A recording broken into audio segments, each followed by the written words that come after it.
국민들한테 정보와 선택권을 드려야죠. 그다음에 검찰, 경찰,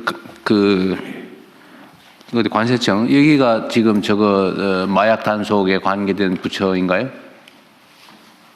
경찰, 검찰, 관세청? 네, 정부 합동수사본부가 8개 단체로 지금 구성되어 있습니다. 8개. 검찰, 경찰, 해경부, 식약처 등등 해갖고요. 거기 총괄은 어디예요, 그러면? 지금 검찰이 하고 있습니다. 네. 검찰청이?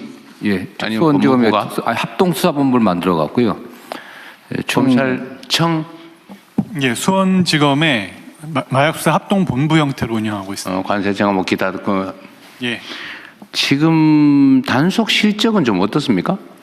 지금 우리 사회에 이게 심지어 무슨 수험생 뭐 잠안 오는 약이라고 그 마약 성분도 ADH. 그런다고 하는 소문까지 있고, 그게 무슨 가정주부들까지 파고들고 골목까지, 그리고 무슨 업소 이런데 뭐 너무 광범위하게 확산된다는데 실태 상황은 좀 어떤 것 같습니까? 예, 경찰청장 직무대행 말씀드리겠습니다. 과거에는 마약이 은밀하게 이렇게 이제 일부 마약 하는 사람들만 했었는데, 지금은 온라인으로 이렇게 마약이 이렇게 배달이 되고, 또 결제도 이제 가상자산 이런 걸 통해서 하다 보니까 많이 확산이 돼 있습니다. 그리고 학생들한테는 이게 이제 살 빼는 약이다 이렇게 해서 그런다고요? 예, 그렇게 하고 또 잠안 오는 실태 어려운 점은 알겠는데, 예. 지금 실태 상황이 그렇다는 건 대충 이해를 하겠는데, 지금 시간이 되니까 어떻게 단속하고 억제하고 있냐, 그 말씀을 좀 듣고 싶으세요. 저희 경찰에서는 이제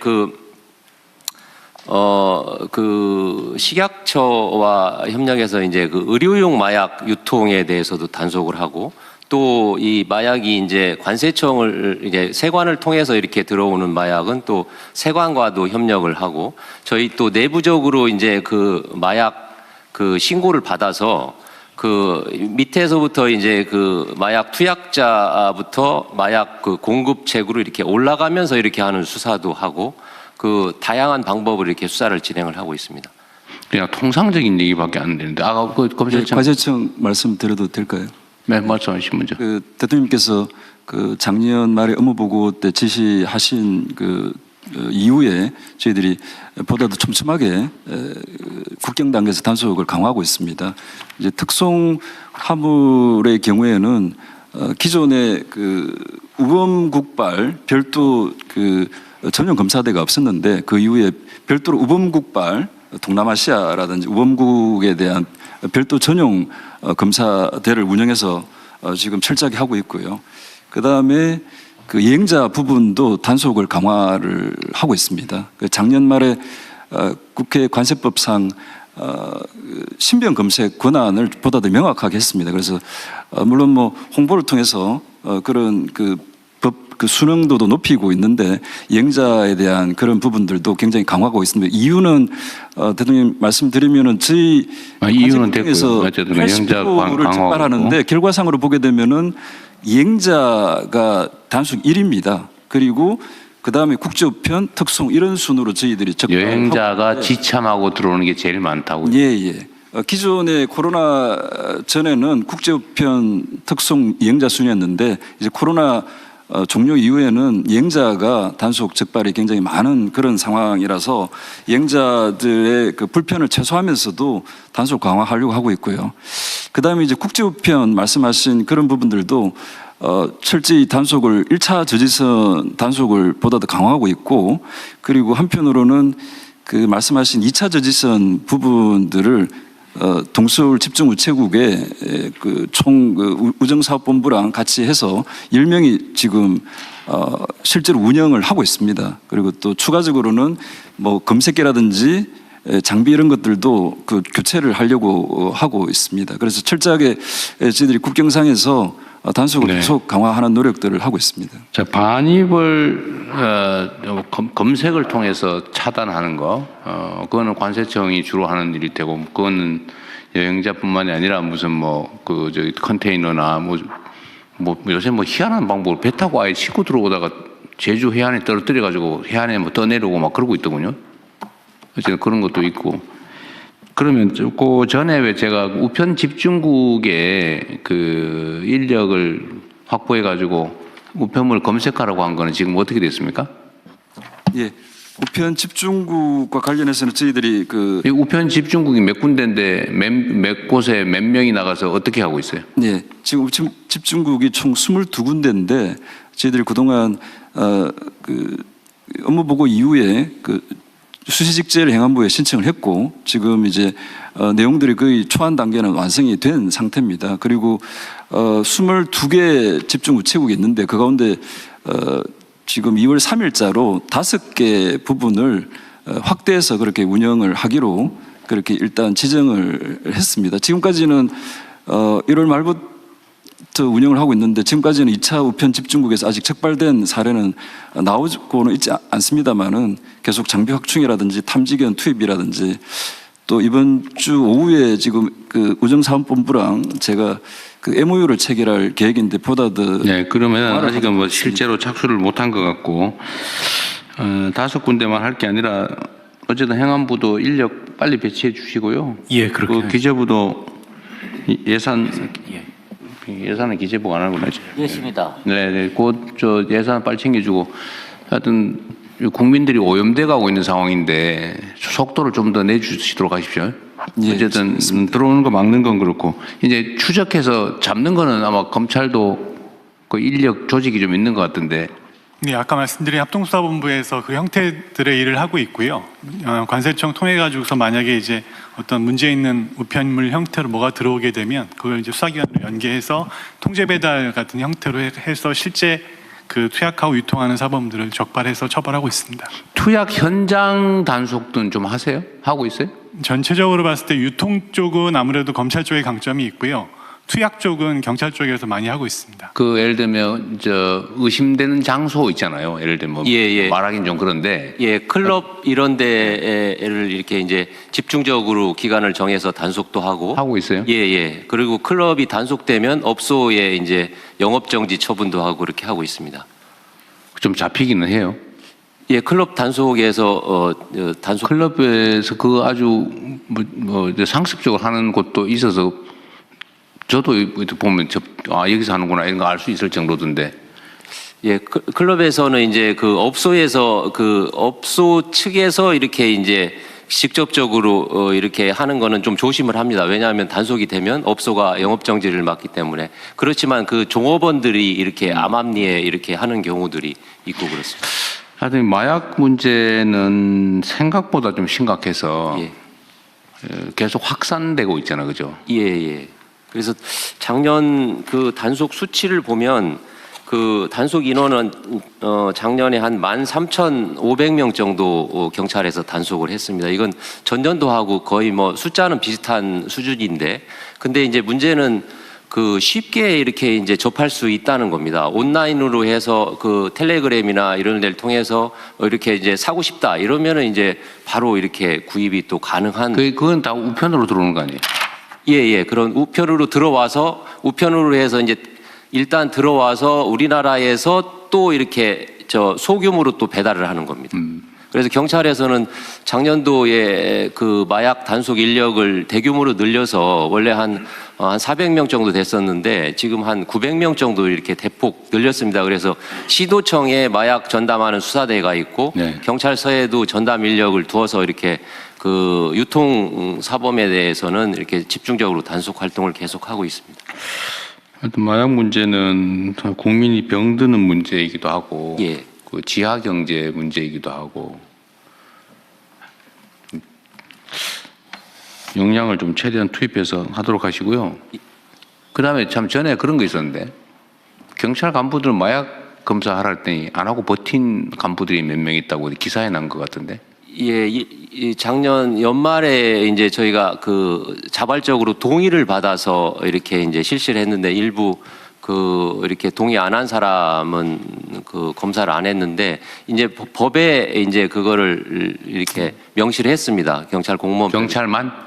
예, 그 지금 군인도 하고 있고 교육 쪽에서도 하고 있는 걸 아는데 저희 경찰도 경찰 공무원법에 마약 검사할 수 있는 그 도입을 했기 때문에 이거는 이제 우리가 그 불시에 이렇게 할 수 있습니다.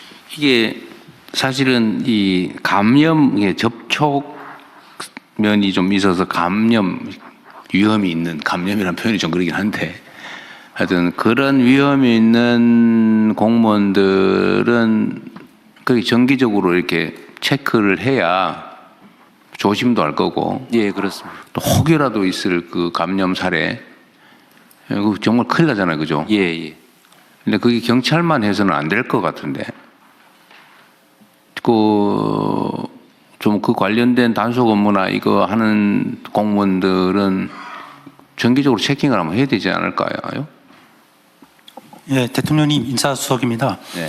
예, 국가공무원법에 그래서 관련해서 경찰 공무원, 그 군인들, 특정직 공무원들 외에 이 관련해서 그 마약 쪽 취급하는 공무원들이라든지 이쪽에 그 여러 가지 취약점이 있는 쪽, 그 다음에 일반 공무원들도 필요에 따라서 할 수 있도록 그 관련 입법들이 준비되고 있습니다. 아, 준비하고 있어요? 네. 그리고 민간 쪽도 사실은 좀 그걸 해야 되지 않을까요? 공무원들도 하면 예를 들면 마약을 취급하는 민간 많이 취급하는 그것도 뭐 인권 침해냐 뭐 이럴 수 있긴 한데 그것도 뭐 검토를 한번 해보십시오.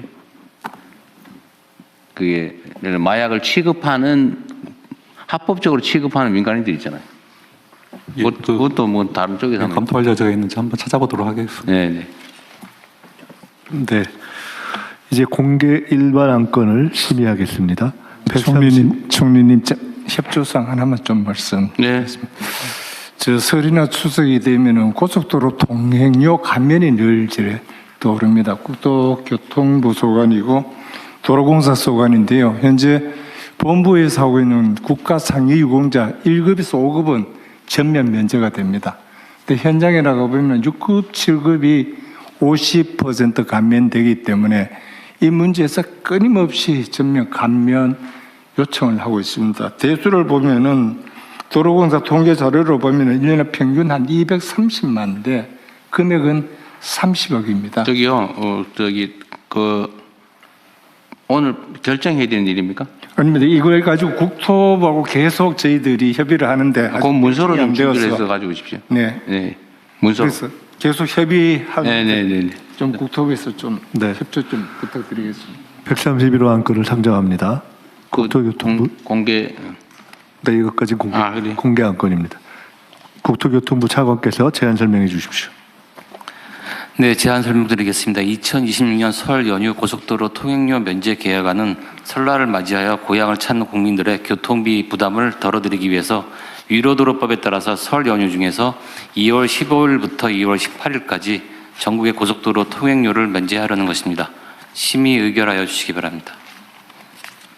네, 설 연휴 중 전국 고속도로 통행료 면제 건입니다. 다른 의견 없으시죠? 이게 지금 보건복지부 장관님 얘기하고 관계가 있는 거예요? 네, 관계 있습니다. 현재는 1급에서 5급까지 상위 유공자는 100% 감면이 되는데 설 연휴에 일반 1년 내내 된 설, 추석 그 1년 내내 고속도로 통행료를 평시에도 평시에도 설 근데 연휴와 관계없이 설 연휴 관계없인데 특히 국가 설 유공자에 대한 통행료 면제 이야기는 네네. 별도로 안건을 준비하십시오. 네, 알겠습니다. 네네. 예. 네, 다른 의견 없으시면 원안대로 의결하겠습니다. 다음 또 공개보고 안건입니다. 133호 안건을 상정합니다. 행안부 장관님 제안 설명 부탁드립니다. 네, 제안 설명드리겠습니다. 2025년 정보공개 종합평가 결과는 국민의 알 권리를 보장하고 정보공개제도의 신뢰성을 확보하기 위하여 정보공개법 제24조에 따라 공공기관의 정보공개 운영 실태를 평가한 결과입니다. 총 561개의 이 공공기관에 대해 5개 분야, 12개 세부 지표로 실시된 이번 평가 결과는 평균 91.2점입니다. 전년 대비 1.3점이 하락하였지만 2년 연속 90점대를 유지하고 있습니다. 이렇게 하락된 이유는 질적 평가 확대를 위해서 이번 평가부터 평가 기준을 강화했고 또 신설 기관이 3곳 있었는데 운영 미흡 때문에 그 결과가 이렇게 나온 것 같습니다. 평가 등급은 최우수 115개, 우수 170개, 그리고 보통 271개이며 미흡 등급을 받은 기관은 5개로 전체 기관 대비 0.9%의 해당합니다. 기관 운영별로는 준정부 기관이, 그리고 평가 분야별로는 정보 공개 청구 처리 이 분야가 가장 높은 수준으로 평가되었습니다. 이런 결과를 토대로 우수 기관에는 정부 표창을 수여하고 미흡 기관에는 운영 실태 개선 권고와 맞춤형 이 컨설팅을 실시할 예정입니다. 우리 정부는 투명성 및 책임성 강화를 통한 국민의 신뢰 확보를 핵심 국정 방향으로 삼고 있습니다. 이에 따라 현행 평가 체계가 형식적으로 운영되는지 들여다보고 공공기관의 실질적 투명성이 확보될 수 있도록 평가 지표 전반을 재검토 보완해 나가겠습니다. 심의 접수하여 주시기 바랍니다. 네, 충분히 설명 주신 것 같습니다. 네. 다른 의견 없으시면 원하는 대로 접수하겠습니다. 비공개 부처복으로 넘어갑니다. 이후 순서는 비공개로 운영되오니 언론인 여러분께서는 진행에 협조해 주시기 바랍니다.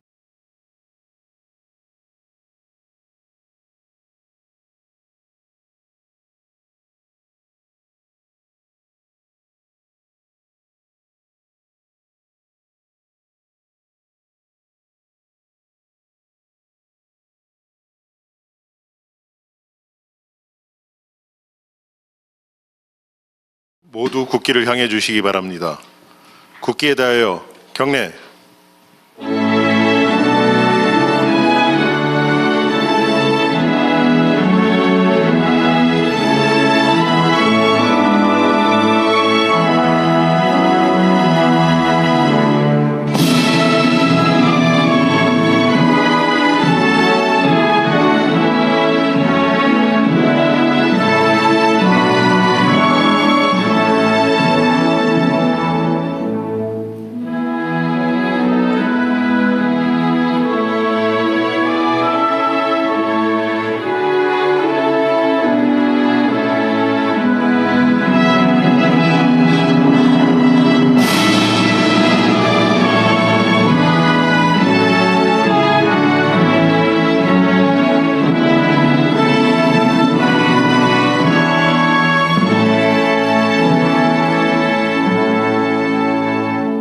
바로 모두 자리에 앉아 주시기 바랍니다. 제5회 국무회의입니다. 대통령께서 개회 선언과 함께 모두 말씀을 하시겠습니다.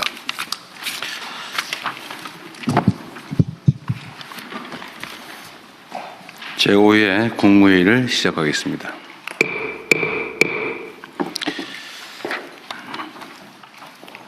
이번 주말부터 설 명절이 시작됩니다. 모든 관계부처는 국민들께서 편안하게 또 즐겁게 연휴를 보내실 수 있도록 안전대책을 철저하게 수립하고 또 위급한 상황에 대비해서 비상대응체계를 2중, 3중으로 철저하게 점검해 주시기 바랍니다. 특히 최근에 가축 전염병이 확산이 돼서 농가에 시름이 큽니다. 민족 대이동 시기인 만큼 방역 상황이 악화되지 않게 가축 방역기관과 해당 지자체의 역량을 최대한 투입해서 집중해 주시기 바랍니다. 지난 1월은 통계 작성 이래 작성한 73년입니다. 통계를 작성한 73년 이래 상대 습도가 가장 낮은 건조한 날씨였다고 합니다. 산불 발생 가능성이 훨씬 높고 또 발생하면 진화하기도 어려운 상황입니다. 앞으로도 이런 상황이 계속될 가능성이 높기 때문에 산불 예방에 더 힘써 주시길 바랍니다. 우리 국민 여러분께서도 혹시 입산하시거나 또 산 인근에서 소각 작업을 하거나 할 경우에 산불로 이어지지 않도록 각별히 신경 써 주시기를 부탁드립니다. 언제나 말씀드리지만 국민 안전에 관한 한 지나친 것이 모자람보다 100배 낫습니다. 철저하게 대비해 주시기를 부탁드립니다. 웬만하면 국회에 이제 이런 얘기 안 드리려고 했는데 좀 말씀을 드려야 될 것 같습니다. 지금 대한민국이 처한 상황은 과거의 평상시와 좀 다릅니다. 국제사회의 불안정성이 매우 높고 또 국가 간 경쟁이 질서까지 무너져 갈 정도로 치열합니다. 이런 상황에서는 국내의 단합과 또 개혁 조치가 매우 중요합니다. 국제 질서의 변화, 또 인공지능 같은 기술 진화 속도가 우리의 예측을 훨씬 넘어서고 있는 상황입니다.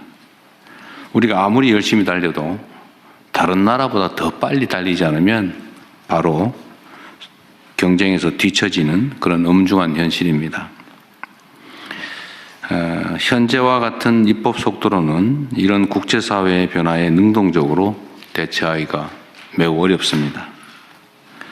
외국과의 통상 협상 뒷받침, 또 행정 규제 혁신, 대전환을 위한 동력 마련, 이런 목표를 이루기 위해서는 대한민국 경쟁력 강화를 위한 각종 입법이 참으로 절실합니다. 여야를 떠나서 주권자 국민을 대리하는 공복으로서 하나된 힘을 발휘하는 국익 우선 정치를 부탁드립니다. 특히 대외적 관계에서는 더욱 그렇습니다.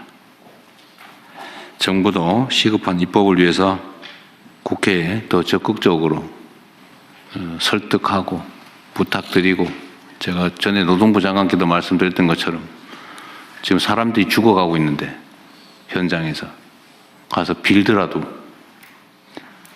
입법을 좀 신속하게 할 수 있도록 해주시기 바랍니다. 다른 부처들도 각별히 유념해 주시기 바랍니다. 이상입니다. 이후 회의는 국무총리께서 진행해 주시겠습니다. 네, 저도 간단히 한 말씀 드리겠습니다. 여야 정당의 청년위원장과 정부가 함께 청년정책관계 장관회의를 열었습니다. 처음 있는 시도입니다. 이런 정책협치 시도를 다른 분야로도 넓혀 가겠습니다. 이번 국회에서 최대한 많은 법안들이 통과될 수 있도록 장관님들께서 적극 뛰어주시기를 부탁드립니다. 저도 여야 의원님들과 지도부를 만나서 노력하겠습니다. 오늘 회의는 먼저 현안 토의부터 시작하겠습니다. 돌봄 사업 국가 책임 강화 방안에 대해서 보건복지부 하기 전에 몇 가지 간단한 얘기부터 먼저 좀 하겠습니다. 오늘 혹시 저 집값 관련된 보고가 있나요? 전에 했던 임차인 대책 그 얘기 있습니까? 대통령께 일단 보고는 올려드렸어요. 처음 서면으로는 봤는데 오늘 그냥 이따가 필요하면 얘기하시죠. 네네, 제가 그렇게 하겠습니다. 그거는 별도로 자료 준비는 안 하신? 네, 제가 구두로 해야 되지 뭐 간단하게. 네, 그대로 말씀드릴게요. 몇 가지 중요한 결정만 하면 되니까요. 그럼 집값 얘기 좀 이따 하고.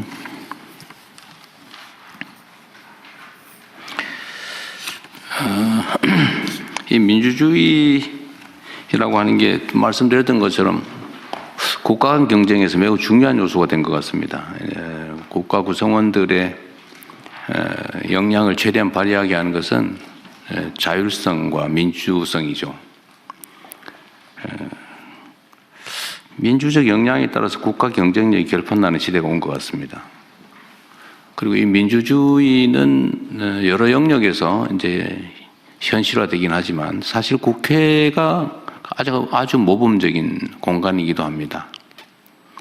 국민을 대표하는 대의기관이죠. 그래서 국회에서 이루어지는 모든 일들은 매우 중요한 의미가 있습니다. 그리고 민주주의에서는 팩트가 중요하죠. 예를 들면 사람은 주어진 정보에 따라 판단하는 존재인데 가짜 정보가 주어지면 제대로 된 판단을 하기 어렵고 그게 결국은 주권자들의 주권 행사에 왜곡을 가져옵니다. 그래서 민주주의에서는 팩트가 중요해요. 그래서 물론 언론도 그런 측면에서 존중받죠. 정론직필하는 게 언론의 본질적 기능이고 그게 민주주의 발전에 크게 기여하기 때문에 어떤 제4부라고 입법행정사법에 의한 제4부라고 평가되기도 합니다. 인정받고 보호받고 또 그 점에 따른 혜택을 누리죠. 물론 그만큼의 책임도 져야 될 겁니다. 그런데 제가 뭐 얘기를 길게 하는 이유는 이 국회에서 의사결정을 할 때 진실이 무엇이냐, 팩트가 뭐냐를 발굴하기 위한 각종 행위를 합니다. 예를 들면 뭐 청문회든 국정조사든 뭐 이런 활동을 하죠. 그런데 이게 최근에 제가 보니까 국회의 권위가 훼손될 만큼 명백한 거짓말을 하거나 아니 뭐 이유도 없이 출석을 안 해서 국회의 권위를 무시하거나 이런 게 너무 많은데 이거는 그게 뭐 여에 유리하든 야에 유리하든 그건 중요하지 않습니다. 국가의 핵심 기구로서의 헌정 질서를 구성하는 핵심 기구로서의 국회의 권위에 관한 문제죠.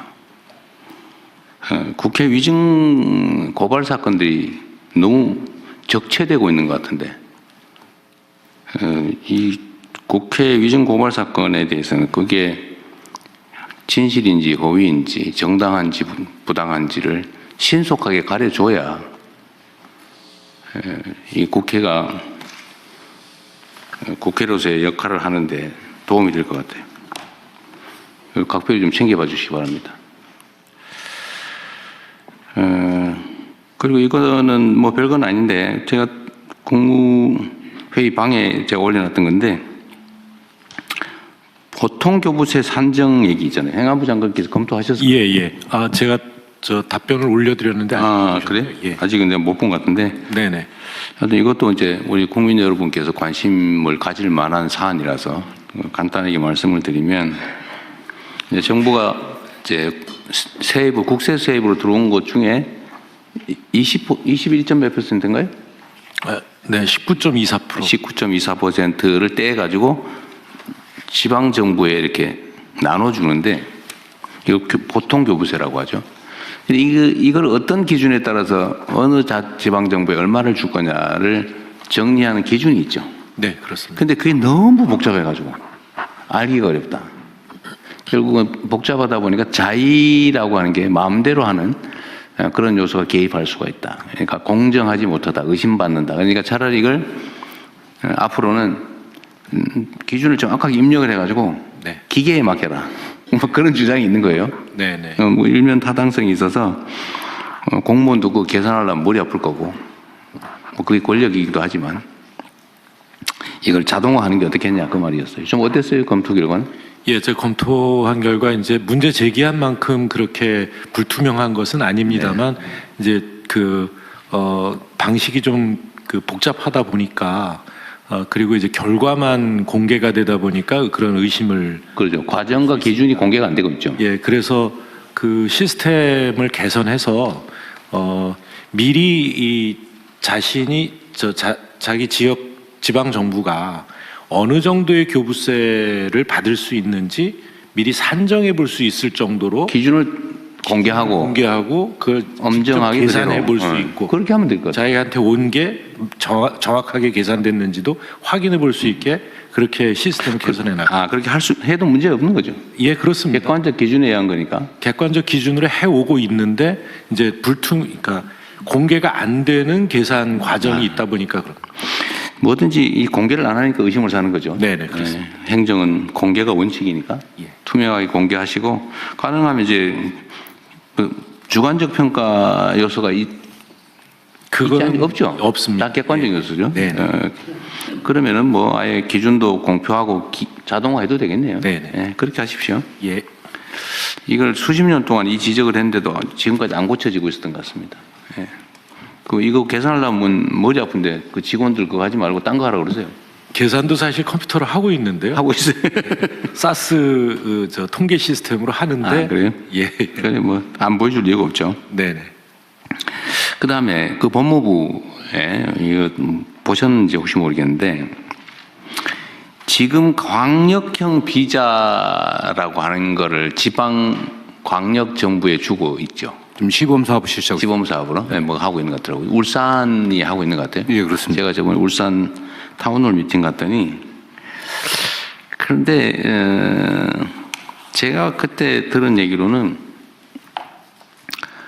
울산의 조선업 분야의 노동자를 구하기 어려워서 뭐 조선이 세계적 화랑이고 우리나라가 뭐 세계 1위의 뭐 엄청난 나라라고 하는데 조선 노동자를 못 구해가지고 심지어 정부도 아니고 지방광역정부에게 비자 발급권을 줘가지고 네네.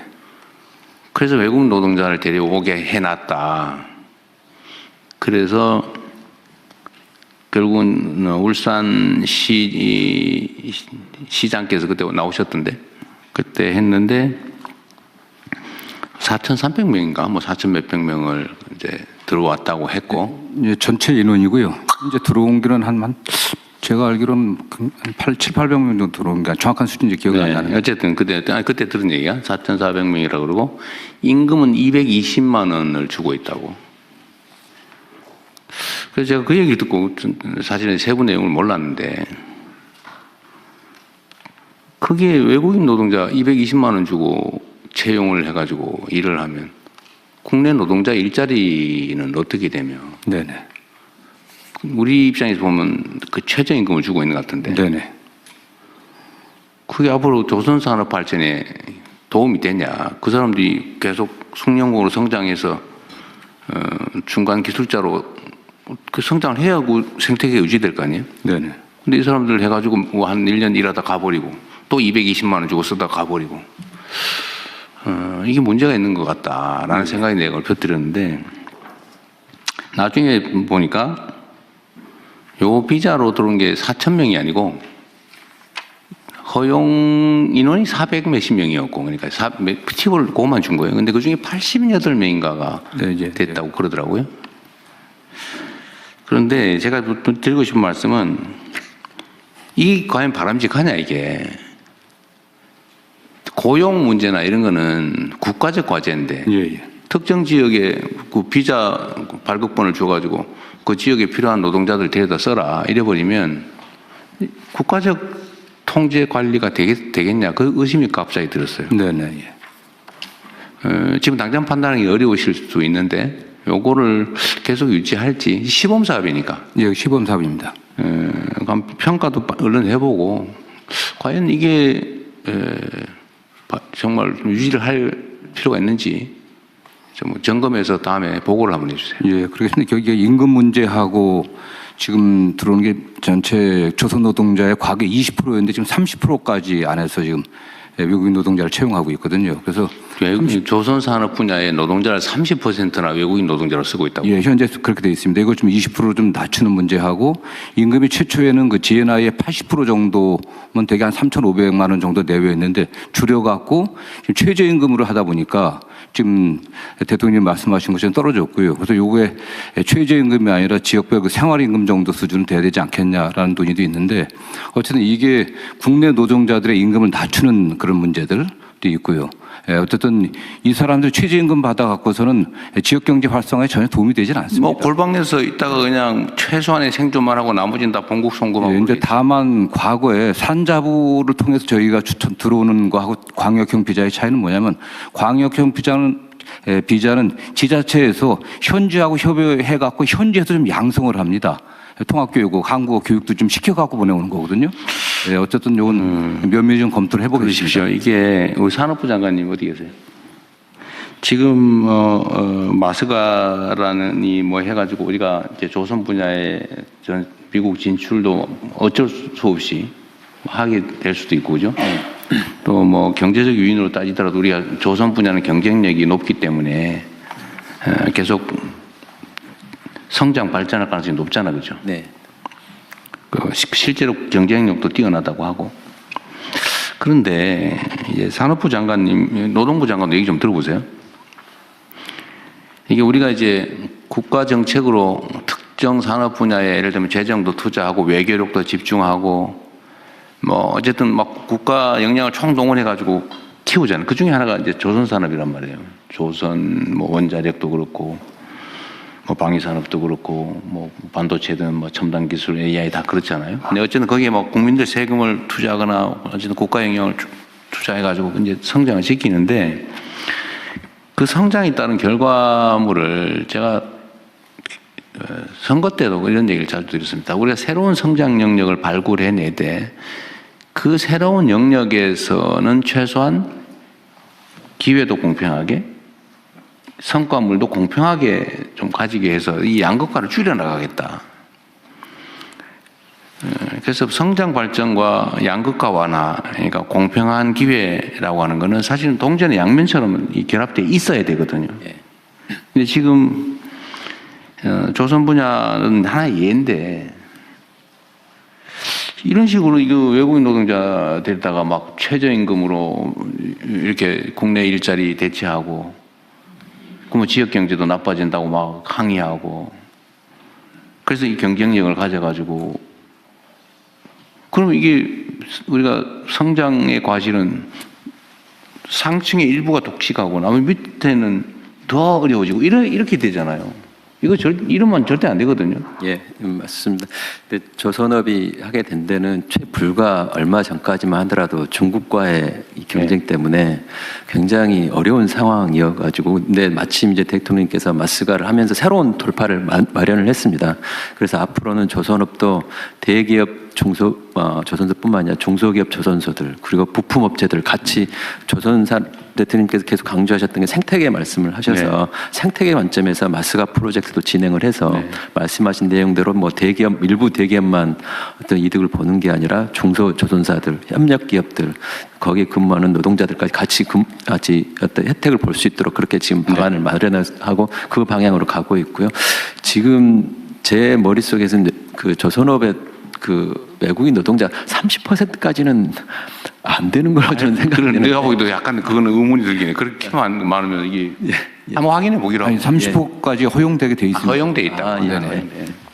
그러니까 여기도 400 몇십 명 허용했는데 88명만 실제 채용했다고 하더라고요. 하여튼 그건 그렇고 노동부도 그런 문제에 대해서 목소리를 높여야 된다 그 말이에요. 근데 지금 조선 분야도 보면 일부 기업에서는 어쨌든 하청업체, 계열업체들의 상생 조치도 좀 많이 하는 것 같고 또 임금도 하청업체하고 본사 채용업체 임금도 똑같이 많이 뭐 같이 해주겠다라고 하는 그런 기업도 있더군요. 예, 그래서 대통령님 1월 23일인가요? 울산 다녀가시고 난 뒤에 후속 조치로 저희들이 어제 울산에서 조선업 르네상스 함께 만드는 좋은 일자리라는 주제로 타운홀 미팅을 했습니다. 거기서 나왔던 이야기가 한때 사양산업으로 불렸던 조선산업이 이제 K조선이라고 세계를 이제 호령하고 있는데 새 정부 들어서 가지고 선박 수주가 지금 앞으로 10년간 특히 아까 중국과의 경쟁에서는 이미 벌크선이나 컨테이너선은 중국에서 가져가고 저희들은 LNG라든지 방산 이쪽으로 완전히 특화돼 가지고 앞으로 10년간은 뭐 호황이 올 것이라고 하는데 제가 드렸던 말씀은 도크에 배가 쌓인다고 또 수주가 10년간 됐다고 해서 그게 르네상스냐. 결국 정부가 앞장서서 이 새로운 시장을 개척했다면 그 효과는 지역으로 또 좋은 일자리로 환류되어야만 그것이야말로 진짜 호황이라고 이야기할 수 있을 것인데 지금 벌어지는 일들은 수주는 많이 되었는데 결국 AI와 외국인 노동자에만 의존해가지고는 조선산업의 미래가 없다. 이런 것으로 어제 많은 토론을 했습니다. 그래서 결과적으로 거기서 제일 많이 나왔던 이야기가 결국 청년들이 선호하는 매력적인 일자리로 조선업을 발전시켜야 되는데 그러려면은 원하청 간의 격차를 없애야 되고 또 외국인 노동자 같은 경우도 꼭 필요한 분야가 있습니다. 근데 지금 대통령께서 지적하셨던 내용은 원청까지 지금 외국인 노동자를 고용한다. 이거는 진짜 안 된다라는 이야기라서 앞으로 법무부하고도 잘 협의해가지고 E7, E9 이렇게 구분되어 있는데 E9은 노동부가 주관하고 있고 E7은 법무부가 주관하고 있는데 외국인 노동력에 대해서는 좀 통합적으로 관리할 수 있는 방안 고민하겠습니다. 어쨌든 다른 부처들도 다 마찬가지인데 우리 사회의 가장 심각한 문제는 양극화잖아요. 이 우리가 가진 자원이라고 하는 게 한정적인데 이거를 한쪽에서는 감당하지 못할 만큼 많이 가져가 썩고 있고 한쪽에는 없어서 기회를 아예 누리지도 못하고 방치되고 이러면 그 사회가 가진 자원 기회가 효율적으로 제대로 다 못 쓰여지니까 당연히 저성장할 수밖에 없잖아요. 그럼 이 공평하게 기회를 나눠 갖는 게 우리가 뭐 사회주의 하자는 건 아니지만 상식적으로 제도적으로 가능한 범위 내에서는 그렇게 만들어야 되잖아요. 그래서 기업이 발전하고 산업이 발전하면 거기에 종사하는 사람들도 동시에 또 중소기업도 동시에 혜택도 누리고 기회를 누려야 이게 활발하게 생태계가 만들어지잖아요. 그리고 지금은 전 세계적인 경향인데 이 수평적인 생태계가 아닌 수직적인 조직 구조로는 경쟁이 안 됩니다. 잠깐은 효율적일지 몰라도 길게 보면 창의성 부족으로 자발성과 창의성이 부족해서 경쟁에서 이길 수가 없어요. 지금 증명되고 있잖아요. 그래서 조선 분야뿐만 아니라 뭐 다른 분야도 다 마찬가지죠. 근데 특히 조선 분야가 이게 사이클이 호황 불황이 워낙 크다 보니까 이 고용 안정성 문제도 관련이 있어요. 예. 그러니까 이게 한번 고용을 하면 그냥 불황기에도 그냥 끌어안고 있어야 된다고 하니까 아예 안 쓰려고 그러고 다 비정규직하고 하청 주고 하청업체도 이 불황 때문에 어떡하냐 그래 또 하청 주고 그래가지고 무슨 물량팀인가 뭐 이런 거 있죠. 물량팀. 그러니까 제약 이 불법 있을 때만 제약으로. 도급하는 이게 비정상 구조가 만들어져 있는데 이 노동자들 입장에서도 고용 안정성도 중요한데 전체적인 일자리의 질을 높이려면 사실은 고용 유연성에 대한 일종의 뭐 양보라면 좀 그렇고 거기에 대해서도 좀 뭔가 대안을 만들어내야 됩니다. 이게 지키겠다고 버티지만 사실은 점점 줄어들고 그러니까 아예 신규 고용은 다 그냥 하청 주거나 비정규로 하거나 이래버리잖아요.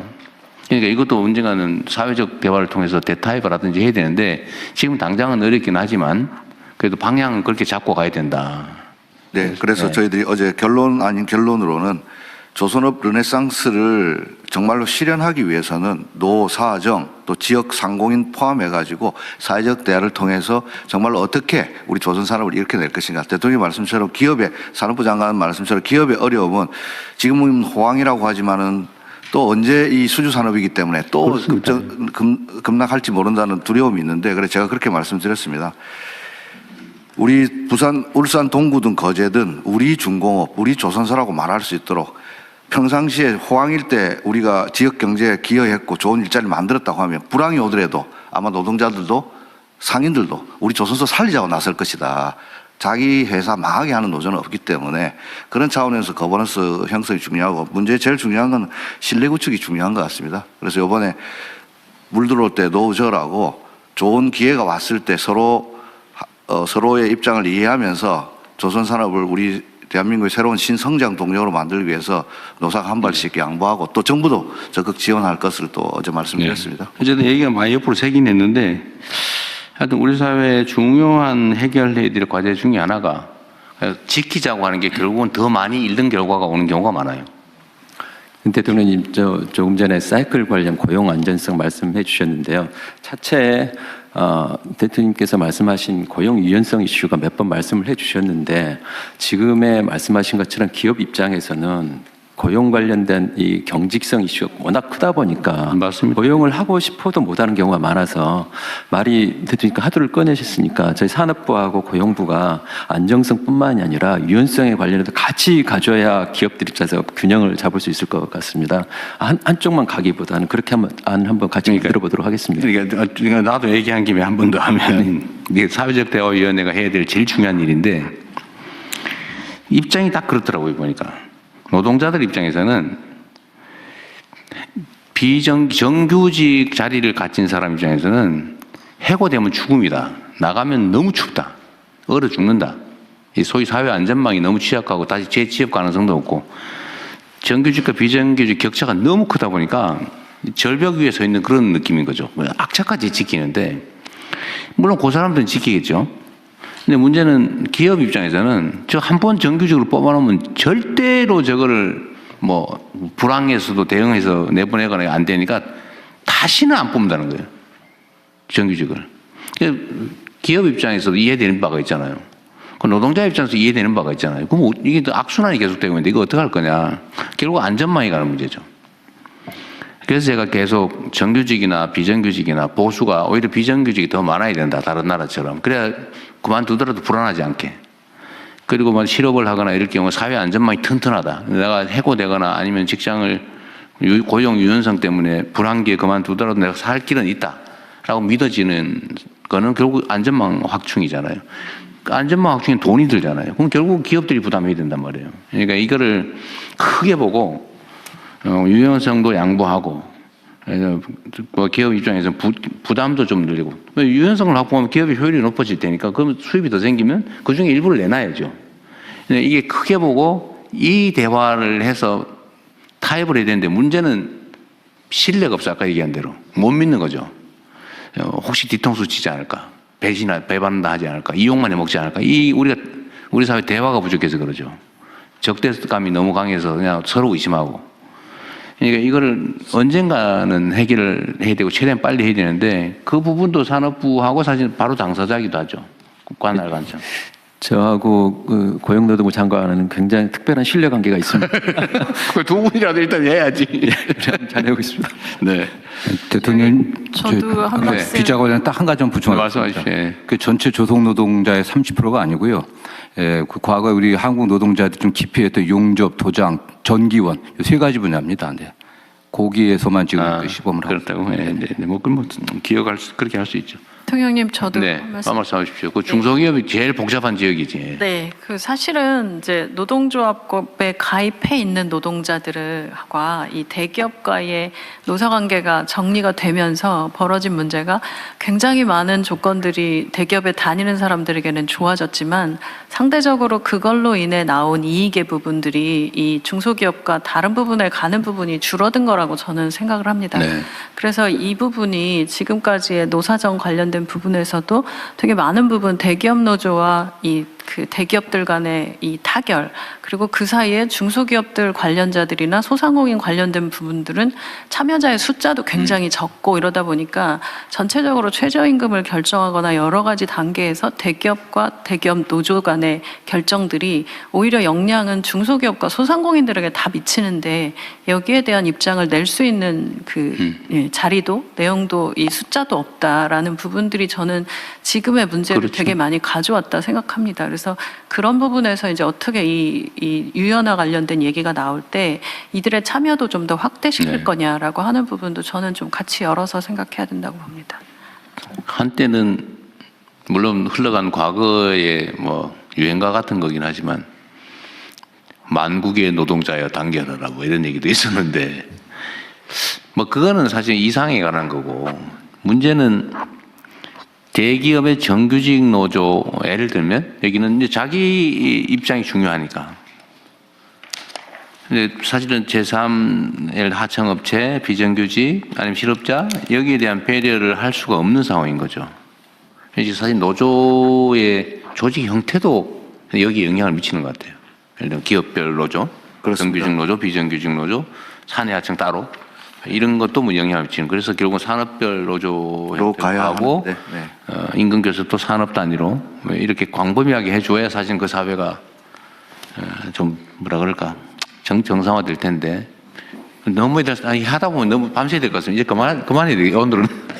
어쨌든 신뢰를 회복해서 아까 산업부 장관님하고도 머리를 맞대고 해서 제일 중요한 거는 제 느낌으로는 신뢰입니다. 기업은 기업대로 과거에 불황을 겪었던 어려움이 있는 거고 노조는 노조대로 공장 밖으로 쫓겨났다 보니까 그걸 또 안 쫓겨내려고 하는 그런 것들이 있는데 새 정부 들어서 최소한 이런 신뢰를 회복하고 또 우리 중기부 장관님 말씀하신 제가 어제 타운홀 미팅할 때 첫 번째로 모셨던 분이 지역 상인들이었습니다. 그래서 그 거버넌스에도 참여시키도록 하겠습니다. 어쨌든 뭐 오늘 여기서 계속 얘기할 수는 없는데 하여튼 제가 그 사회 발전 역량은 결국 그 사회의 민주 역량이 달려 있다. 민주주의 역량이 달려 있다고 하는 얘기가 사실 이런 것 때문이에요. 모든 게 결국은 각각의 개인의 권리, 인권을 존중하고 합리성을 존중하고 공정하고 투명한 이게 다 민주주의 가치잖아요. 근데 이게 제대로 좀 작동하는 그런 나라를 만드는 게 우리한테 제일 중요한 과제인 것 같습니다. 이게 각계의 의제들은 나눠져 있지만 그래서 이거는 끊임없이 또 각 부처에서도 내부적 논의도 좀 하시고 지금 노사 경사노위 그것도 구성이 됐으니까 그 대화도 좀 잘 하시고 그렇게 하십시오. 네, 그렇게 하겠습니다.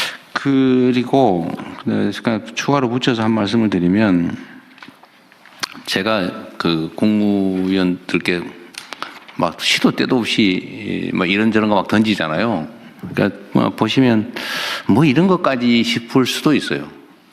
뭐 이런 것까지 대통령이 뭐 얘기하나 이런 생각할 수 있는데 그 제가 나름의 이유가 있습니다. 무슨 뭐냐면 우리 사회에 이제 많은 부분들을 고쳐 나가야 되는데 비합리적인 요소가 많잖아요. 뭐 사회라고 하니까 그럴 수밖에 없죠. 얼마나 많이 고치느냐에 따라서 얼마나 많이 앞설 수 있냐가 결판 나는 것 같아요. 모든 공동체는 그런 문제가 쌓여 있죠. 적치돼 있죠. 쌓여 있죠. 그 소위 그런 게 많이 쌓인 걸 적폐라고 그러잖아요. 그 단어의 의미가 별로 안 좋아서 제가 그 말을 잘 안 쓰는데 이게 정말 켜켜이 쌓여 있는데 이게 큰 덩어리 한 개가 아닙니다. 먼지처럼 쌓여 있어요. 작은 게 막 먼지처럼 가장 수없이 많은 게 쌓여 있습니다. 우리는 개혁 조치라고 하면 뭐 큰 거 몇 개를 드러내면 될 것 같이 생각을 하는데 그렇게 큰 거로 뭉쳐 있지 않아요. 그런 거 별로 없어요. 그런 건 우리가 대체적으로 다 해결해 나가죠. 근데 정말 먼지처럼 자잘한 게 수없이 모든 많은 영역에 잔뜩 쌓여 있습니다. 그럼 이걸 한 개씩 언제 집어내냐? 그래도 집어내야죠. 그걸 안 집어내면 안 바뀌어요. 그리고 각 분야에 예를 들면 우리 한 부처에 그 환경부 또는 에너지부에도 수없이 많은 영역이 있잖아요. 수없이 많은 사람들이 있고 엄청난 많은 지역을 관할하는데 거기에 각 분야에 이만큼씩 쌓여있는 걸 합치면 엄청난 양인 거예요. 그럼 이걸 대체 어떻게 처리하냐? 그럼 대통령 혼자서 그걸 맨날 뭐 언론에 나는 거 댓글에 나오는 거 누가 뭐 메시지 보내는 거 이런 거 제가 눈 터지게 봐가지고 이것도 고쳐야지 저것도 고쳐야지 하지만 이렇게 해가지고는 다 드러낼 수는 없죠. 그래서 제가 여러분들한테 그걸 보내드리는 이유는 여러분도 그렇게 하라는 거예요. 여러분도 그렇게 하고 여러분도 그 실장 국장들한테 보내고 실장 국장들도 과장들한테 보내고 과장들은 저 동네 단체들한테 보내고 이렇게 전 공무원들이 100만 명이 다 진짜 진심을 다해서 하면 쉽게 빨리 할 수 있겠죠. 그래서 이 개혁이라고 하는 게 사실 어려운 거죠. 엄청 부지런해야 되고 그럼 한 방에 뭐 혁명적으로 그런 게 어디 있습니까? 또 그건 너무 충격이 크고 출혈이 많아서 안 돼요. 충돌이 많아. 사회 갈등을 너무 많이 유발해요. 작은 거, 할 수 있는 거 이거를 정말 손발이 안 보일 정도로 정말 시도 때도 없이 치열하게 해줘야 됩니다. 그래야 변화가 있죠. 그래서 제가 티끌모아 태산이라는 말을 되게 좋아하는 편인데 빗방울이 모여서 바다가 된다. 이 개혁이라고 하는 것도 사회를 변화시키고 좋은 방향으로 이끌어가는 것도 자그마한 노력들이 무수히 쌓여서 가능한 거지 그냥 뭐 획기적인 조치 한두 개 가지고 되는 게 아닙니다. 작은 거를 많이 하자. 요새 농림부 농협 이런 거 유통 개혁 엄청나게 일 많죠. 열심히 많이 다니는 시대에 보니까 모든 부처 모든 공무원들이 또는 관련된 우리 국민들께서도 할 수 있는 일 범위 내에서 작은 거 정말 다음 세대를 위해서 우리 남은 인생을 위해서라도 정말 열심히 해야 돼요. 이런 기회가 있을 때. 그리고 이게 제가 아침 내부 티타임 때 얘기한 건데 예를 들면 우리가 있잖아요. 이렇게 그 놀이 장난감 있죠. 왜? 이렇게 휙휙 휘는 장난감이 이게 관절처럼 이렇게 휘는. 이렇게 휘잖아요. 원래 이렇게 앞으로 가야 되는데 이 조금씩 한 칸씩 각 분야에서 한 칸씩 이렇게 해야 되면 결국 반대 방향으로 간다니까요. 이렇게 가야 되는데. 근데 결국은 사람들이 그러죠. 내가 관할하는 부분 요 한마디니까 한마디 미세한 차이예요. 아이고 이게 그게 영향을 미치겠냐. 또 이 분야, 또 다음 분야. 여기 조금씩 각도 나 결국 반대로 간다니까요. 작은 게 아니라는 겁니다. 완전히 그 사회 발전 방향을 반대로 끌고 가는 치명적인 문제점이라는 거예요. 작은 거, 우리 주변에 있는 사소한 거라고 보여지는 것들이. 그래서 사소한 게 아니다. 우리 부처청 장관님, 그다음 청장님들이 이거 꼭 신경 써주세요. 우리한테 주어진 시간이나 기회가 그리 많지 않아요. 그리고 나중에는 별로 해도 효과도 없어요. 지금 해야 돼, 지금. 제가 잠을 설치는 이유가 사실은 그런 거죠. 지금 하는 1시간하고 나중에 1시간은 가치가 또 달라요. 제가 대통령이 1시간을 5,160만 시간 이렇게 자꾸 얘기도 하지만 그 시간의 가치도 임기 초에 있는 이 1시간하고 중반, 후반에 있는 1시간의 가치가 완전히 다르다. 지금의 가치가 가장 크다. 좀 그 말씀을 꼭 드리고 싶었습니다. 뭐 다들 열심히 하고 계신데 주마 가편이라고 조금 더 잘하자. 그 말이에요. 네. 오늘 너무 말이 많았네, 이거. 죄송합니다. 제가 대통령님 여러 가지 하신 말씀 중에 좋은 말씀을 많이 비교적 들은 편인데 오늘 티끌모아 태산 같은 개혁, 이거는 굉장히 와닿는 게 많고 평소에 하셨던 말씀의 어떤 일관된 맥락을 느끼는 것 같아서 다들 티끌을 잘 찾아내시기 바랍니다. 근데 경험적으로 그게 효과가 있는 게요. 제가 SNS 하잖아요. 한 명씩. 그게 엄청난 에너지로 모이는 거예요. 그 전에 제가 왜 이걸 새벽에 보내시나 한데 그것도 꼭 외국 나가셔서 시차를 못 느끼니까 네. 제가 그걸 하고 있더라고. 제가 나가서 우리 부처에. 그러니까 이게 저희가 다들 그렇게 선한 전염이 돼가지고 네. 아주 좋겠습니다. 오늘 오후에 지금 대정부 질문이 있어서 아마 장관님들 마음들이 조금 급하신 분들 몇 분 계실 것이기 때문에 지금 복지부 장관님, 교육부 장관님 순서대로 발제해 주셔야 되는데 일단 저거부터 먼저 하죠. 간단하게. 저기 집값 얘기부터. 어떻게 세입자 대책 어떻게 하기로 했어요? 예, 유예기간 문제를. 예, 지난번 메모를 한번 해볼게요. 국무회에서 보고드린 것처럼 다주택자 양도세 중과유예는 이번에 확실하게 5월 9일까지인데.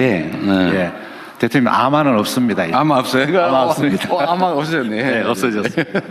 그래서 지난번 보고드린 것처럼 기본적으로는 이제 5월 9일자 계약까지는 하셔야 됩니다. 좀 서둘러 주시기 바라고요. 지난번 제가 보고드릴 때는 이제 강남 3구하고 용산은 3개월 기간을 주는 걸로 했는데요. 일반적으로 이제 토지 거래 허가 구역은 그 허가를 받은 날부터 4개월이라는 그런 국민들의 의견이 있었어요. 그래서 이 부분은 합리적으로 지금 4개월로 하는 방안도 검토 중에 있다는 말씀을 드리겠습니다. 4개월, 그러니까 네. 원래 조정구역 먼저 네. 지정된 데는 5월 9일로부터 계약하면 5월 9일 계약하면 네. 잔금하고 등기는 4개월 이내에만 하면 된다. 네, 그렇게. 거기가 2번. 그다음 두 번째 그 이외 지역은 종전처럼 6개월로 하도록 하겠습니다. 계약한 후에 6개월 안에 잔금 또는 등기를 하시면 되겠습니다. 그리고 국민들께서 가장 관심이 높으신 게 집을 하나 내가 몇 채 들고 있는데 다 전세를 주고 있다. 내가 당장 못 들어가는데 어떻게 하느냐. 그래서 이런 국민들의 애로를 감안해서 그다음에 시장의 상황을 감안해서 그 임차인이 임대하는 기간 동안은 실거주 의무를 유예하고 그 임차 기간이 다만 끝나면은 반드시 실거주를 하셔야 됩니다. 그래서 이렇게 해서 국민들의 걱정을 들어드릴까 합니다. 그래서 이것은 모두 정리해서 네. 건물이 이제 주택이 세입자가 있을 경우에 세입자의 계약 기간 동안은 네. 세입자가 안 나가면 방법이 없으니 네. 그 합법적인 세입자의 계약 기간까지는 네. 실거주하지 않고도 그때까지 그 세입자 기간까지만 입주하면 된다. 네, 그 끝나고 나서만 입주하면 된다. 네. 그러니까 소위 그 짧은 기간에 일종의 뭐 갭 투자는 아니고 예. 하여튼 비거주 해도 된다. 예. 국민들의 근데 그것도 무제한도 임대 기간이나 100년이다 이러면 아닙니다. 요즘은 임대 기간 그 남은 그 첫 번째 임대 기간이고 연장까지 임대 계약을 난 5년 해놨다고 못 할 건데. 보통은 2년이니까. 그럼 그것도 한도를 정해요. 예, 2년으로 하겠습니다. 2년. 5월 9일로부터 2년 이내에만 네. 실제 입주하면 된다. 네, 네. 그럼 허가 조건도 이제 우리가 네. 지침을 내려서 바꿔주면 되는 네, 거죠. 그렇게 지침을 개정. 세 번째, 세입자가 있는 주택은 최대 2년 범위 내에서 5월 9일로부터 그 당해 계약의 만기까지 네. 계약 기간까지 입주하면 되는 조건으로 계약하면 된다. 네, 그렇습니다. 그래서 이번 주에 시행령을 빨리 개정해서 이런 식으로 할 겁니다. 확실하게 하도록 하겠습니다. 확실하게 하도록 하겠습니다. 들어가자. 대통령 함께 들어가도록 하겠습니다. 근데 부총리님 네. 아까 여기 의견 좀 말씀하십시오. 예, 세입자가 있는 경우에 예외적으로 허용하는 경우도 네. 부처 내 의견은 무주택자가 무주택자가 이렇게 살려고 할 경우만 허용하고 네, 그렇게 그것은 이렇게 정리가 됩니다. 이제 집을 그러면은 제가 이제 다주택자고 집을 팔게 되면은 이 사는 사람은 무주택자라야 됩니다. 왜냐 그러면은요.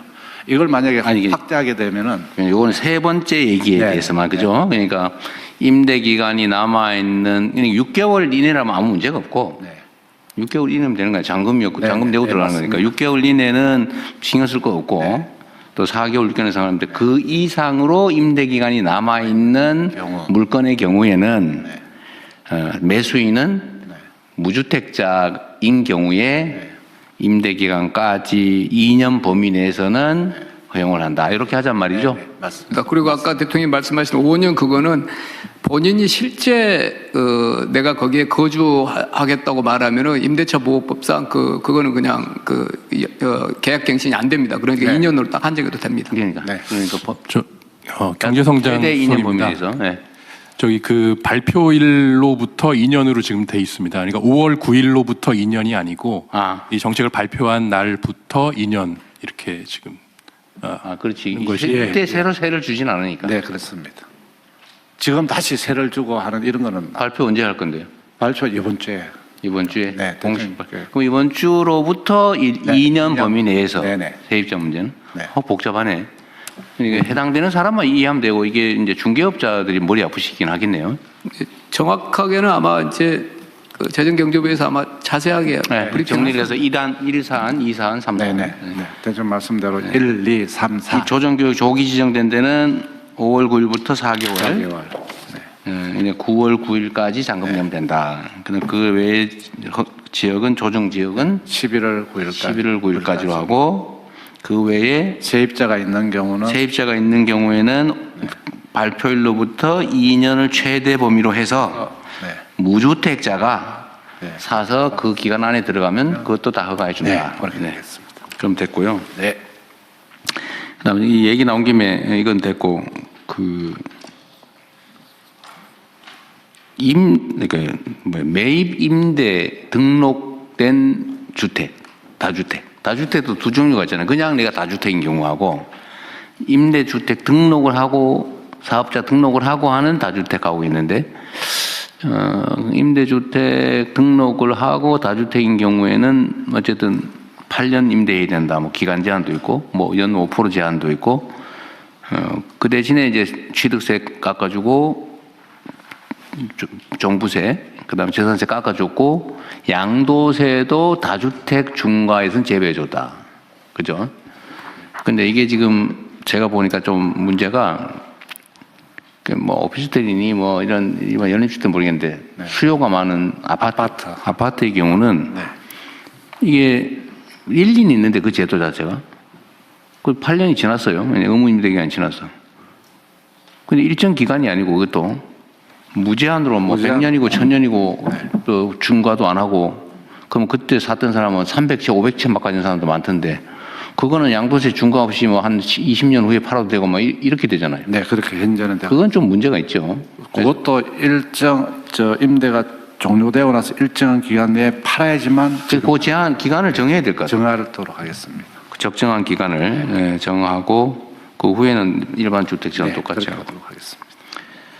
하여튼 예측 가능한 사회가 돼야 되는데 그다음 정당한 노력을 한 사람들이 정당하게 보상받는 사회가 돼야 되는데 하여튼 이런 비정상적인 요소는 최대한 발굴을 해놓으면 좋겠어요.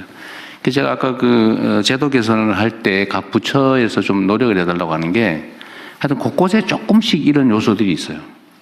비정상적이거나 아니면 부당하게 누구한테만 유리하거나 막 이런 것들을 다 좀 찾아내가지고 부처에서 할 수 있는 건 하고 안 되는 건 국무회의에 가져오시고 필요하면 입법으로라도 바꿔야죠. 그게 진짜 일이죠. 그래서 쉬운 일부터 먼저 하자. 쉽고 간단한 일부터 빨리 하자는 이유가 이런 것만 하자도 엄청나게 많습니다. 각 분야에 이렇게 법률을 안 고치고 그냥 방침만 바꿔도 되는 일이 무수히 많아요.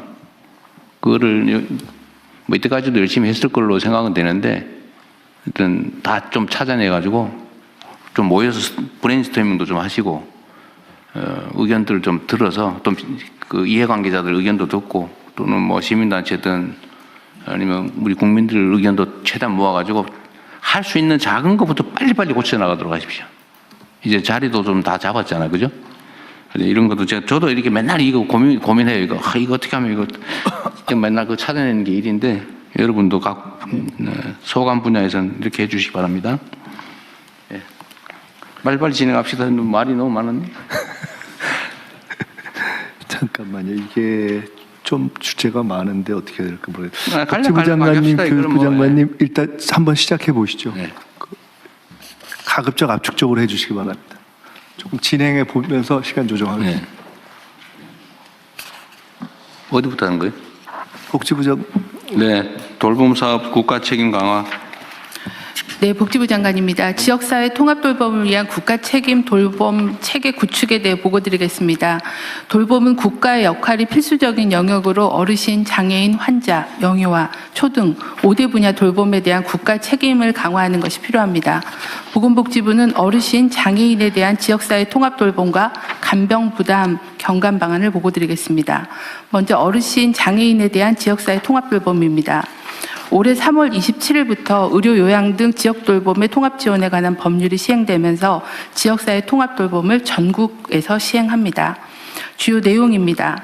대상자는 일상생활 유지가 어려운 65세 이상 노인과 장애인을 지원하고 정신질환자로 확대해 나가겠습니다. 시군구 통합돌봄 전담 조직과 읍면동 창구를 중심으로 통합조사 신청부터 조사 계획 수립, 서비스 연계까지 지방정부가 총괄하는 지역중심 전달 체계를 구축합니다. 재택의료, 장기요양, 일상돌봄 등 기존 제도를 통합 연계하고 퇴원 환자 집중 지원, 방문재활, 방문영양 등 신규 서비스와 지역 특화 돌봄 서비스를 더해서 제도의 빈틈을 보완하겠습니다.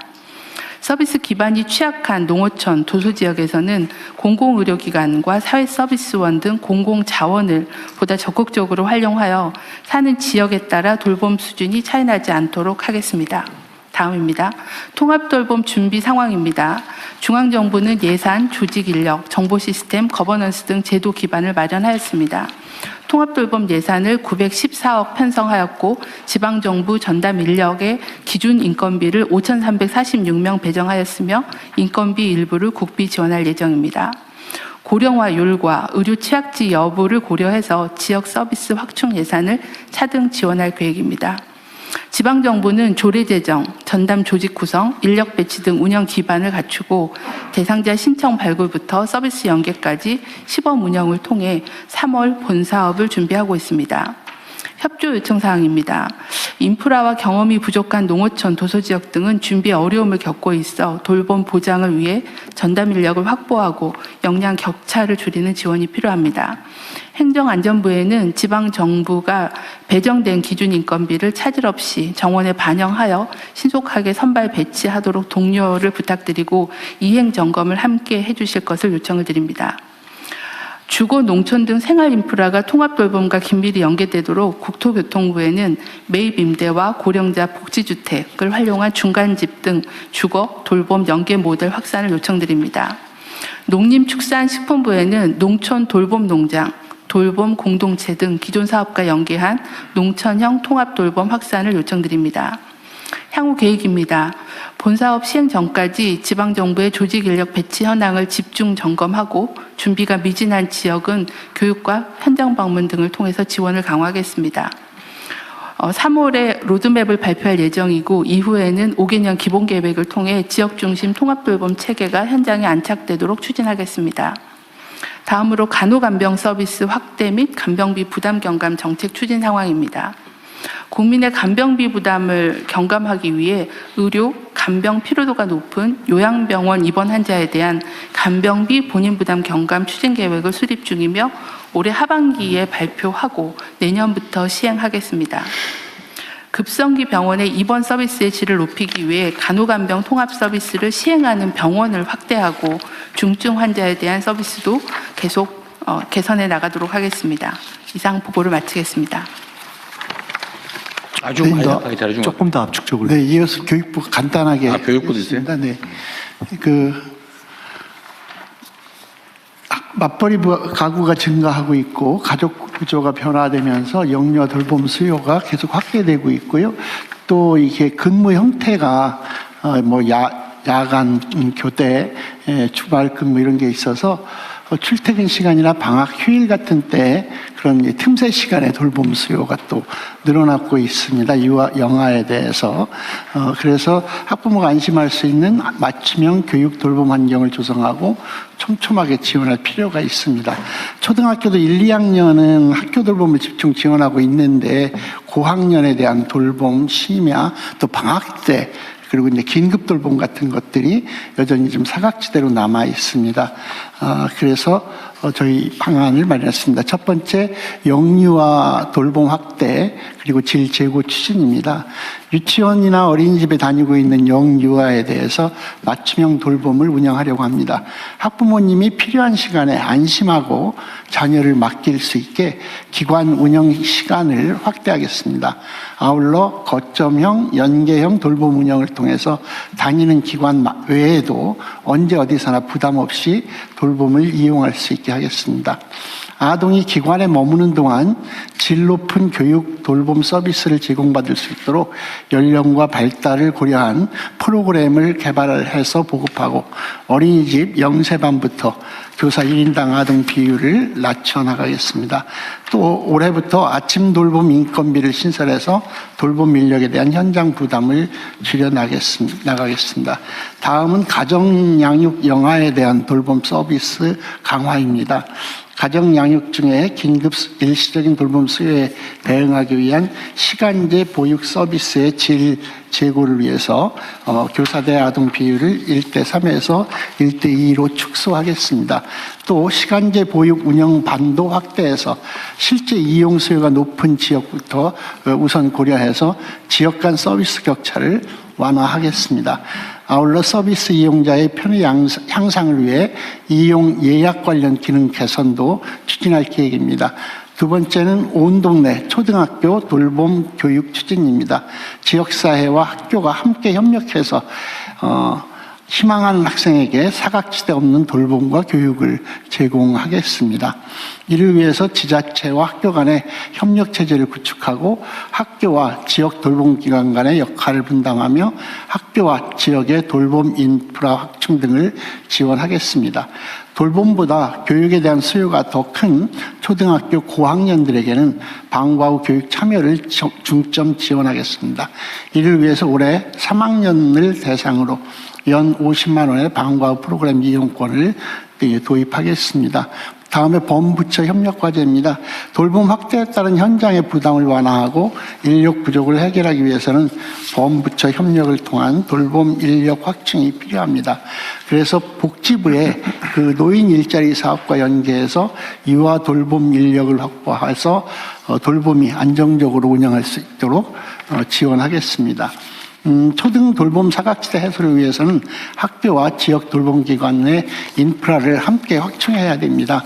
그래서 지역별 돌봄 인프라 확충 수요를 파악해서 학교 돌봄 교육 내실화는 교육부가 하고 지역 돌봄 내실화는 복지부와 성평등부가 중심이 돼서 부처 간 협력을 통해 인프라 확충을 지원하도록 하겠습니다.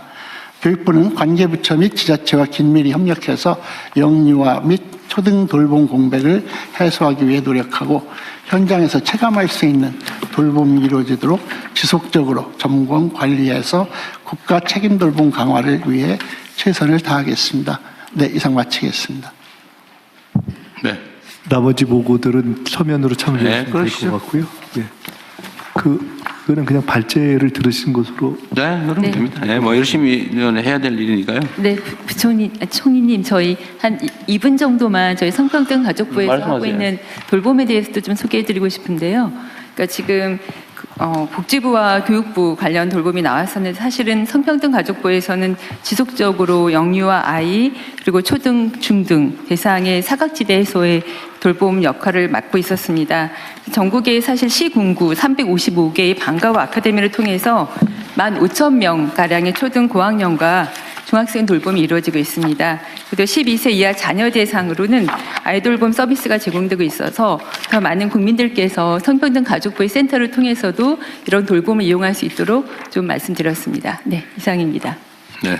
네, 바로 이어서 부처 보고를 하겠습니다. 대한민국 인공지능 행동계획 수립 추진 현황을 국가인공지능전략위 부위원장께서 보고해 주시기 바랍니다. 네, 이 업무 보고 관련해서 하나 뭐 당연히 잘 하고 계실 텐데 뭐 지침이랄까 이런 방향을 말씀을 하나 드리면 어쨌든 요 국무회의는 다른 부처에 요청할 게 있거나 아니면 좀 저한테 뭐 정말 이건 꼭 알려줘야 되겠다라고 하는 구두 보고해야 될 사안이라든지 아니면 우리 국민들께 꼭 이거 알려드려야 될 필요가 있는 거 이 중심으로 좀 하면 좋겠고요. 각 부처에서 열심히 하면 되는 거는 그냥 열심히 하고 있다 이런 정도 하면 될 것 같아요. 왜냐하면 이게 워낙 부처도 많고 업무도 많아서 그걸 각 부처가 독자적으로 뭐 당연히 해야 될 일들 같으면 그냥 열심히 계획된 대로 하시면 됩니다. 네. 보고 요점 중심으로 해주십시오. 네, 국가인공지능전략위원회 부위원장 임문영입니다. 간략하게 보고드리겠습니다. 국가인공지능전략위원회는 지난해 9월 출범과 동시에 국가 AI 대전환을 위해서 대한민국 인공지능 행동계획 추진 방향을 발표한 바 있습니다. AI 3대 강국대학이라는 비전 아래 AI 혁신 생태계 조성, 범국가 AI 기반 대전환, 글로벌 AI 기본사회라는 3대 정책축과 12대 전략 분야를 제시하였습니다. 위원회는 출범 후 3개월 동안 100여 차례 회의와 끝장 토론, 국가 CAI와 협의와 논의를 거쳐서 지난 11월 말에 대한민국 인공지능 행동계획 초안을 마련했습니다.